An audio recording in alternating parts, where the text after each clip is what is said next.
بسم اللہ الرحمن الرحیم۔ اسی طریقے کے ساتھ آگے کہتے ہیں کہ چنگیاں دے لڑ لگیاں جولی پھل پہ اور بریاں دے سنگ رلیاں اگلے بھی ڈھل گئے۔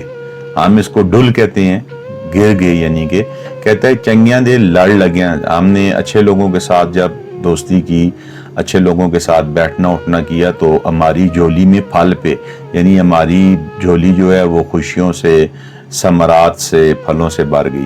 بریاں دے سنگ رلیاں، برے لوگوں کے ساتھ کی تو پھر کیا ہوا؟ تو کہتا ہے کہ اگلے بھی ڈھل گئے، یعنی کہ ڈھل گئے اور ڈھل گئے۔ ہم ہندکوں میں اس کو ڈھل گئے کہتے ہیں، یعنی وہ جو پہلے کی جو جھولی بھری ہوئی تھی ہماری پھلوں کے ساتھ، خوشیوں کے ساتھ، شادمانیوں کے ساتھ، وہ ساری بھی ضائع ہو گئی۔ تو یہ فرق ہے کہ آپ خوشبو والی دکان پہ جائیں، 1 روپے کی خوشبو بھی نہ لیں تو آپ کو وہاں سے خوشبو ہی آئے گی۔ ڈھیر کے اوپر چلے جائیں یا کسی بدبو والی جگہ چلے جائیں اور آپ لاکھ کوشش کریں کہ آپ کے پاؤں گندے نہ ہوں، آپ کے پیزار چپلیاں گندے نہ ہوں، بوٹ گندے نہ ہوں، لیکن کچھ نہ کچھ گندگی وہاں سے آپ کو ضرور لگ جائے گی۔ اسی لیے کہتے ہیں کہ انسان اپنی محفل سے، اپنے دوستوں سے پہچانا جاتا ہے۔ اور یہ ایک جو ہمارے بزرگ تھے یہی نصیحتیں کیا کرتے تھے، یہی حکایات تھیں سمجھانے کے لیے، واعظ کے لیے، نصیحت کے لیے۔ پھر اسی تناظر میں ایک اور شعر ہے کہ مورخ نو کی پن نصیحت پتھر نو کی پالا، کہ آپ وہ شخص جس کے اوپر نصیحت کا کوئی اثر ہی نہیں ہوتا، اس کو جتنی مرضی ہے نصیحتیں کرتے پھریں، وہ آپ کی کبھی نصیحت نہیں مانے گا۔ اور ددیاں اندر ناگ نو آئے انت کالے دا کالا، کہتا ہے دودھ کے اندر ہم نے کالے سیاہ سانپوں کو نہلایا، یعنی کالے سیاہ سانپوں کو ہم نے دودھ کے اندر جو کہ سفید رنگ کا ہوتا ہے اس کے اندر ان کو رکھا، لیکن وہ کالے کے کالے ہی رہے۔ ان کا جو رویہ تھا، ان کا جو بیہیویئر تھا، ایٹیچیوڈ تھا، یا وہ جس طرح کا انہوں نے اتنی خدمت کروانے کے بعد بھی ان کا جو اندر تھا وہ کالے کا کالا ہی رہا، اس میں کسی قسم کی کوئی سفیدی نہیں آئی۔ مورخ نو کی پن نصیحت پتھر نو کی پالا، ددیاں اندر ناگ نو آئے انت کالے دا کالا۔ تو یہ بہت ہی زبردست قسم کی شاعری ہے۔ اسی طریقے ساتھ کاواں دے بچے ہنس نہ تھیندے، یعنی اگر آپ کوے کے بچے کو کہیں تو وہ کبھی ہنس نہیں ہوتا، ہنس راج نہیں ہوتا۔ وہ کاواں دے بچے ہنس نہ تھیندے توڑے موتی چوک چگائیے، چاہے آپ جتنے مرضی یا ان کو کھلائیں پلائیں کوے کے بچوں کو تو وہ کبھی ہنس نہیں بن جاتے، وہ کوے کا بچہ ہی رہتا ہے۔ کوڑے کھو نہ مٹھے ہوندے، یعنی جو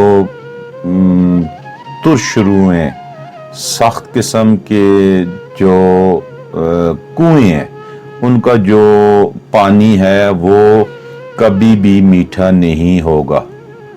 اور کیوں میٹھا نہیں ہوگا؟ آگے کیا کہتا ہے کہ توڑے منا کھنڈ پائیے، چاہے اس میں آپ جتنی مرضی ہے شکر ڈالیں، جتنی مرضی ہے اس میں شہد ڈال دیں، چینی ڈال دیں، میٹھا ڈال دیں کسی بھی قسم کا، وہ کبھی میٹھے نہیں ہوں گے، کیونکہ وہ پہلے سے ہی کڑوے ہیں۔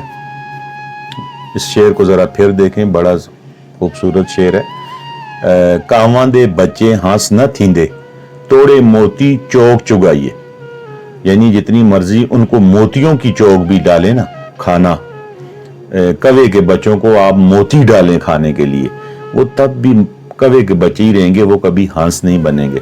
اور کوڑے کھو نہ مٹھے ہوندے، کوڑے کھو نہ مٹھے ہوندے، یعنی جو کنواں کڑوا ہے اس کا پانی کبھی میٹھا نہیں ہوگا۔ توڑے منا کھنڈ پائیے، چاہے اس میں آپ جتنی مرضی شہد ڈال لیں یا میٹھا ڈال لیں۔ تو یہ انتہائی مختصر سے اشعار تھے، میری آنکھوں کے سامنے گزرے۔ ایک دو دوستوں نے مجھے ویسے بھی کہا تھا کہ ان کے معانی اور مطالب کیا ہیں۔ یہ بیسیکلی سرائکی اور پنجابی کی شاعری ہے۔ میاں محمد بخش صاحب بہت مشہور شخصیت ہیں، ولی اللہ تھے، ان کے مزار پہ بھی میں گیا ہوں، اور بہت سی یادیں ہیں، اور الحمدللہ محبت تھی ان کی شاعری کے ساتھ۔ تو ہمیں وہاں جانے کا بھی شرف ملا جہاں پہ بعض لوگوں کو وہ نہیں جانے دیتے۔ تو یہ ایک دو اشعار تھے، امید ہے آپ کو کچھ نہ کچھ سمجھ آئی ہوگی۔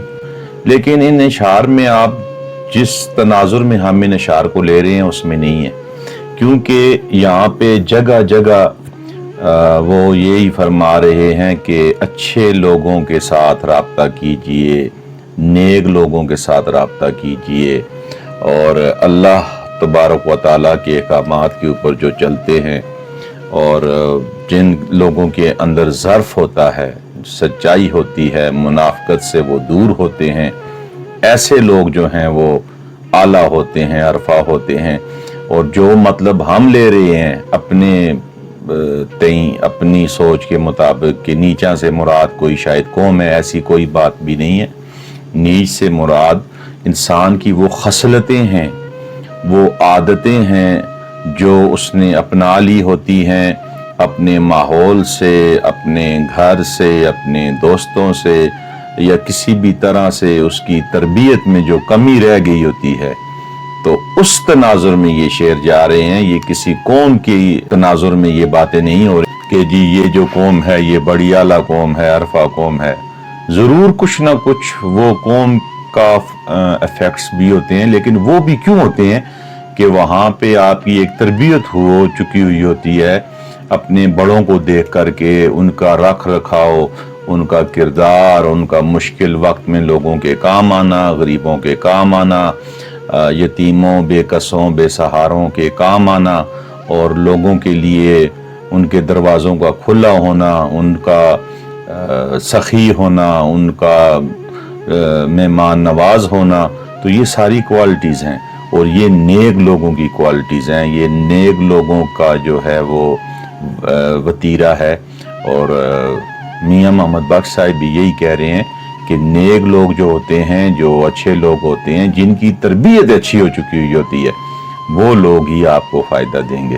کہیں سے مجھ سے بھی کوئی غلطی وغیرہ ہو گئی ہو تو اس کی میں بھی معذرت چاہتا ہوں، اپنی خصوصی دعاؤں میں یاد رکھیے گا۔ والسلام۔